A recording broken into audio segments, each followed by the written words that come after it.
What's up guys, it's Tommy here and finally we have some great news, some optimistic news about Virgil van Dijk's and Mo Salah's contract, because Liverpool are very confident that Salah and Van Dijk will both stay and extend their contracts, and that comes from the tier 1 journalist David Ornstein, who is actually very well connected inside Liverpool FC. He has sources very close to the Liverpool hierarchy, and he said that Liverpool fans can have renewed hope that both Van Dijk and Salah will stay at Liverpool. In this video we will look at how, in theory, Liverpool could replace both Salah and Van Dijk, looking at their numbers, so that will come in the second half of this video. So if you appreciate all the analysis and the work that goes into these videos, make sure to leave a like, subscribe if you're new around here, and you can support my work further by subscribing to my Patreon. Link is in the video description. It costs as little as $3 to support me there, and it really helps this channel out so I can make more videos like this. So David Ornstein was asked where things stand with Salah's contract, and he said, I just know Liverpool have been optimistic for quite some time with Salah, because ultimately they want Salah to stay, and there is a belief that Salah is happy and he wants to stay as well. Now, of course, the numbers will need to be right on what we think is a proposed 2-year contract extension that is on the table.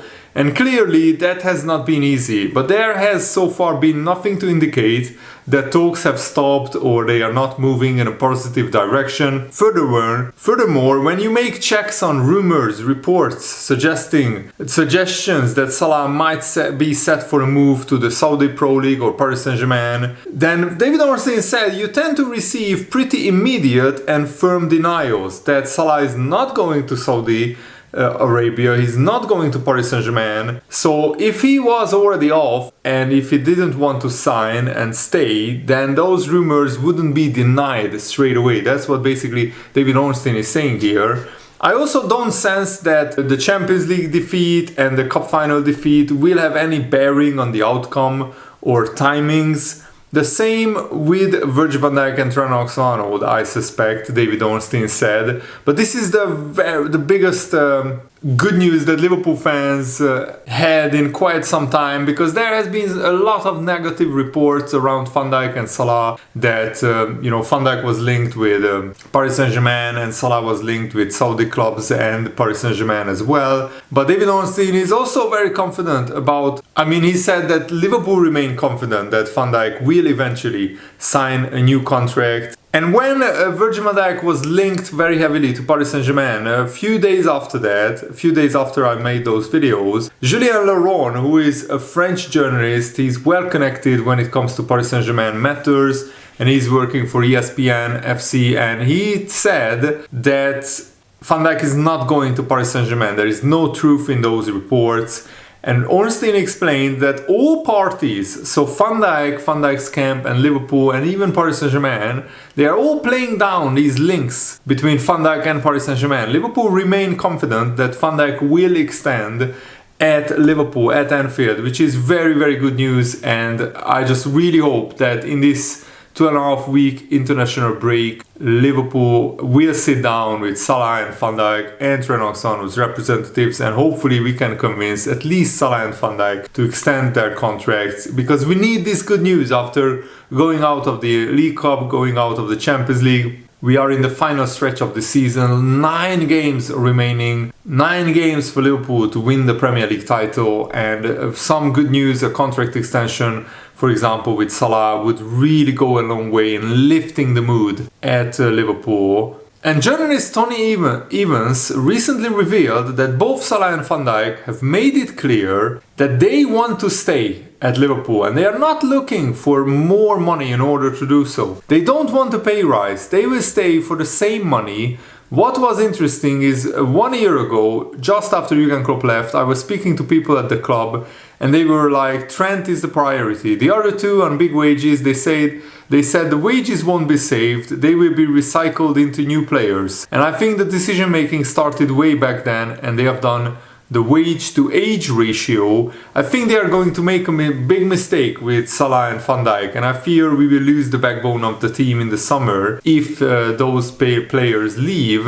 But David Ornstein's update suggests that Liverpool are willing to hear out discussions from Salah and Van Dijk when it comes to contract talks, and hopefully the cash involved for wages will not prove to be stumbling blocks in negotiations. I think if this report is true by this journalist that Van Dijk and Salah just want the same wages for the next 2 years, I think that's great news, because I think Liverpool can afford that, and we cannot rip this team apart, because if we lose Van Dijk and Salah and Trent, then we need to sign like 6 or 7 players in one summer transfer window. That's a huge amount of turnover, a lot of uncertainty, and basically Liverpool will be in rebuild mode, struggling for consistency and form, and it would be requiring an impossible job for the recruitment team, because you already need a left back, you already need a centre back potentially replacing Joe Gomez, you already need a striker, a midfielder. So when you add that, you need another centre back, you need another right winger and the right back as well. That would be too much in my opinion. But it's true that Liverpool have a very high wage bill, and Salah and Van Dijk's contracts combined are £570,000 per week, and Salah turns 33, Van Dijk turns 34 this summer.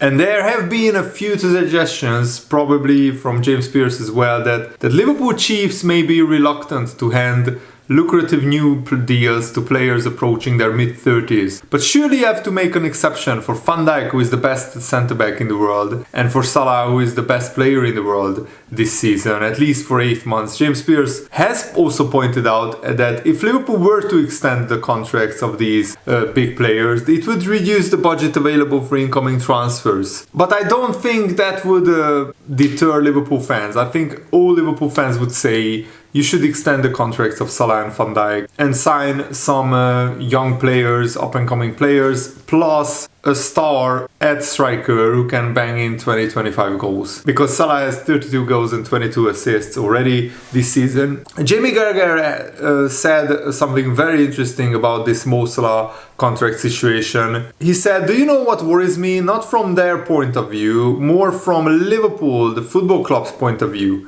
My feeling as worry is it kept feeling like Salah and Van Dijk were winning the PR battle because Liverpool were top of the league, winning every game in the Champions League. People were talking about trebles, quadruples, going to do this, going to do that. And in the last week, I hope this isn't the case," Carragher said, "but maybe the people at the club are going, is this a little sign of things to come in the future? Is Salah being off form, or is this the future of Salah? If they don't win as much, are they in a stronger bargaining position, Liverpool, as the club? Or are the club right to say, hang on, we think we are only worth this? I mean, you have won the league, we haven't won the Champions League, you haven't won the Ballon d'Or. I was actually thinking this means Liverpool as the club are maybe not going to shift the goalpost, that's all, and maybe only slightly if you end up winning the Premier League. I think that's nonsense. Salah deserves to be at least on the same contract as he was before, not because of what he did this season, but he can do the same next season or very similar, and even 2 seasons from now. He deserves a 2-year contract. Van Dijk also shows no signs of slowing down. He can do another 2 years easily. And my prediction is Van Dijk and Salah stay and Trent Alexander-Arnold leaves. But actually 37% of Liverpool fans who answered this poll said that all 3 of them will stay. I hope they are right. Jamie Carragher said, imagine if Liverpool would have won the Premier League, the Champions League and Salah the Ballon d'Or. It's give him what he wants, all that again. So no, I think the club will look at that and think, and they will think, that their offer is right. Of course, all parties will feel entitled to their opinion, but I think Salah deserves at least the same contract that he's on right now, and not the 2 years, and Van Dijk as well. And a Liverpool fan on a Reddit Liverpool forum digged through a lot of data, and he has done this to show that Liverpool can replace even these legendary players like Salah and Van Dijk. Maybe not to the same quality, to the exact same extent, But Salah wasn't a big superstar when he signed for Liverpool, and Van Dijk certainly was a great player, but he wasn't like a superstar, world-class player when he signed from Southampton. And Van Dijk, even though he's called one of the best defenders in the world, he actually doesn't do a lot of defensive actions like tackling, blocking. He's not even top 20 for most defensive categories. But in aerial duels won, he's number 4 in the Premier League, behind Dan Burn, Collins and Tarkowski. And Virgil van Dijk is number 1 in passing with 2,262 passes in the Premier League. He's in interceptions, he's number 5, and in aerial duels he's number 4. Van Dijk's pace, that's harder to quantify.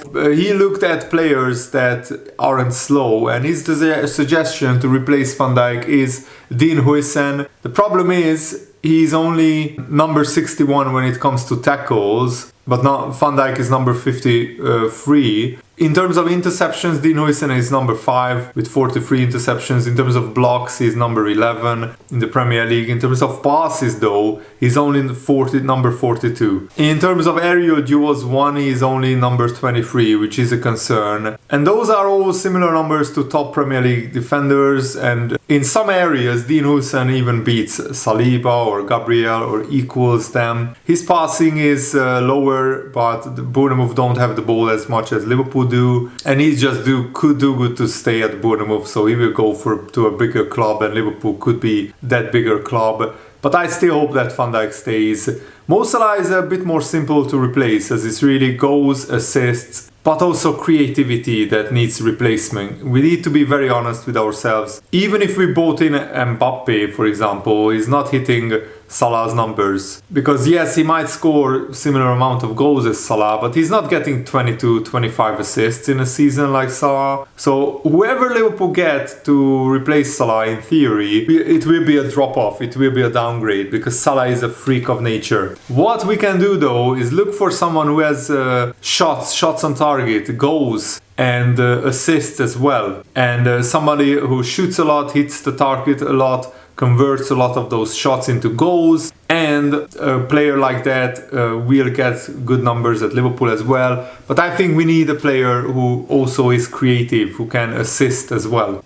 Salah is number 1 with shots, 106. Shots on target is number 2 with 55. In terms of goals, he is number 1, top scorer in the Premier League with 27. He's hitting his shots on target 52%. Shots to goals ratio is a ridiculous 26%. Do you know how crazy that ratio is? He's scoring one goal out of every 4 shots that he takes. That is absolutely ridiculous. And also the creative numbers to replace Salah is even more mind-blowing. He's number 1 in assists as well, not just goals. 17 assists in the league. Through balls, he's number 9 with 13 through balls. So Salah is an absolute freak. But Matheus Cunha is this Liverpool fan's suggestion, because he's number 5 with shots, 86, number 4 with shots on target, 35 shots on target. And in terms of goals, he scored 13 goals for a struggling Wolves team, and he's scoring he's hitting his shots on target 41%, and shots to goals ratio is 15%, which is very, very good for a relegation threatened team. But he doesn't do assists. Cunha might be a better Darwin Núñez replacement, and he's not really a right winger, Cunha. But I agree that if Cunha was Liverpool's striker next season, he would probably hit 20-25 goals per season, because he scored 13 for a poor Wolves side who would create like half as many chances, or maybe even less than half as many chances as Liverpool. The assists drop-off looks bad. He gets a similar number of through balls as Salah, which suggests the main reason why he's not getting assists is his teammates are not finishing his through balls off. And this Liverpool fan only highlighted Premier League players because we know they are already adapted to the league, while someone like Bastoni, for example, has been suggested to replace Van Dijk maybe. We don't know if he can adapt his game to the Premier League, which is a lot more physical and a lot faster than the Serie A. So of course, Liverpool will not be finished as a club if Salah leaves, if Van Dijk leaves, but they will be of course weaker and Liverpool need to do a lot of data analysis and need to absolutely nail their replacements if we want to continue to be title contenders. And the problem is, you need a new left back, you need a new striker, you need a new centre back, regardless whether Van Dijk and Salah leave or stay, and you need a new right back as well. So that's and a new midfielder. So that's 4 or 5 players already that you need to sign, even if you keep Salah and Van Dijk as well. We cannot replace Salah on a one-on-one basis because we can't sign a player who will get the same amount of goals and assists as Salah gets, but we can get similar goal contributions if we spread the goals and assists around with the striker and the left winger as well, because that's what Liverpool did when we had the famous front three of Salah, Mane and Firmino. Those players, Mane scored like 20-25 goals a season and he got like 10-15 assists. Firmino also scored 10-15 goals and got 10-15 assists a season as well. And also relying on one player, like how Liverpool are relying on Salah this season, that's not sustainable because Salah is getting 64% of Liverpool's goals and assists. If Salah has an average season, like maybe what he did last season, then Liverpool wouldn't win the league probably, or they would be a lot closer to Arsenal. And it's not because Salah has necessarily dropped off against Paris Saint-Germain or Newcastle. They just started double and triple man marking Salah. And no player in the world who has 3 defenders marking him can consistently score and assist in those kind of games. And Diaz has started to tire a little bit. Gakpo got injured at the worst possible time. Since he has been back fit, he hasn't been his usual self. Jota and Nunez have been struggling in front of goal. Nunez was our biggest threat in some games, and Chiesa actually made Liverpool challenge Newcastle a little bit at the end because he offered something different. And it's true that Salah is Liverpool's biggest goal scorer. He's also our best assister and he's playing every minute of every game. And if Trent leaves with Salah, that is a huge amount of Liverpool's creative output gone and missing from Liverpool next season. Which means that Liverpool also need to sign a creator, an attacker like Salah, who is also not just scoring goals but creating goals and getting a lot of assists as well. So that if we are selling Darwin Nunez, Liverpool are looking at signing 2 offensive players at least, but maybe Chiesa or Diaz will leave and then we will sign probably 3 attackers. Gakpo is a goal scorer, not a creator, so maybe instead of Diaz it would be better if we got a creative left winger as well who can get a lot of assists as well. So let me know what you think about everything I talked about in this video. Thanks for watching. Have a nice day. See you later, guys. Goodbye.